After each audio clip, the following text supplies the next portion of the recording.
Welcome to my channel. ఈ వీడియోలో ఇప్పుడే అందిన వార్త. ఆధార్ కార్డ్ ఉన్న వారికి 3 రోజుల సమయము. ఆ వివరాలేంటో ఈ వీడియోలో తెలుసుకుందాము. వీడియోలోకెళ్ళే ముందు వీడియోకైతే ఒక లైక్ చేయండి. అలాగే ఈ వీడియోని షేర్ చేయండి ఫ్రెండ్స్. కొత్తగా మన ఛానల్ చూస్తున్నవారు దయచేసి మన ఛానల్ అయితే సబ్స్క్రైబ్ చేసుకోండి. దీని ద్వారా నేను చేసే లేటెస్ట్ వీడియోస్ అన్ని మీ వరకు రీచ్ అవుతాయి. ఆలస్యం చేయకుండా వీడియోలోకైతే వెళ్ళిపోదాము.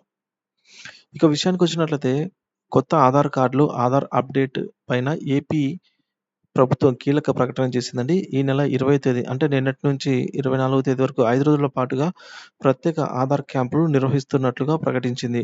రాష్ట్ర వ్యాప్తంగా గ్రామ వార్డు సచివాలయాలు, స్కూళ్లు, కాలేజీలు, అంగన్వాడీ కేంద్రాల్లో ఆధార్ క్యాంపులైతే నిర్వహించనున్నారు.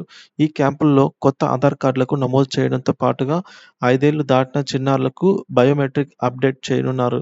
అలాగే 5 ఏళ్లుగా ఆధార్ కార్డు ప్రింట్ తీసుకొని అప్డేట్ చేసుకొని వారు కూడా అప్డేట్ చేసుకోవాల్సిన అవసరం అయితే ఉంది. సో, బయోమెట్రిక్ అప్డేట్‌తో పాటుగా పేరు, అడ్రెస్సు, మొబైల్ నంబరులో మార్పులైతే చేయనున్నారు. ఇక ఆగస్టు 20 నుంచి 24 వరకు ఆధార్ క్యాంపులు. ఇటీవల పుట్టిన వారికి అంటే చిన్న పిల్లలకి కొత్త ఆధార్ కార్డులు జారీ. గతంలో ఆధార్ కార్డు తీసుకొని నిబంధనల మేరకు అప్డేట్ చేయించుకోవాల్సిన వారు మొత్తము 1,83,00,000 మంది ఉన్నారని ప్రభుత్వం లెక్కలు చెప్తున్నాయి. వారి కోసం ఆగస్టు 20 నుంచి 24 తేదీ వరకు 5 రోజుల పాటుగా ఈ ప్రభుత్వం ఆధార్ క్యాంపులనైతే నిర్వహించనుంది.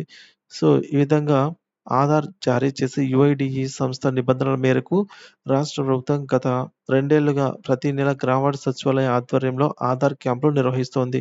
ఆగస్టు ఆగస్టులో అంటే ఈ నెలలో ఆధార్ ప్రత్యేక క్యాంపుల నిర్వహణపై గ్రామవార్డు సచివాలయ శాఖ డైరెక్టర్ అన్ని జిల్లాల కలెక్టర్లకు ఆదేశాలు జారీ చేశారు. గ్రామ వార్డు సచివాలయంతో పాటు కాలేజీలు, పాఠశాలలు, అంగన్వాడీ కేంద్రాల్లో ప్రత్యేక క్యాంపులనైతే నిర్వహించనున్నారు. సో, ఎవరైనా ఆధార్ అప్డేట్ చేయించుకోవాల్సిన అవసరం ఉన్నట్లయితే వెంటనే మీరు ఈ విధంగా మీ దగ్గరలోని ఆధార్ క్యాంప్‌కైతే వెళ్లి ఉచితంగా చేసుకోవచ్చండి.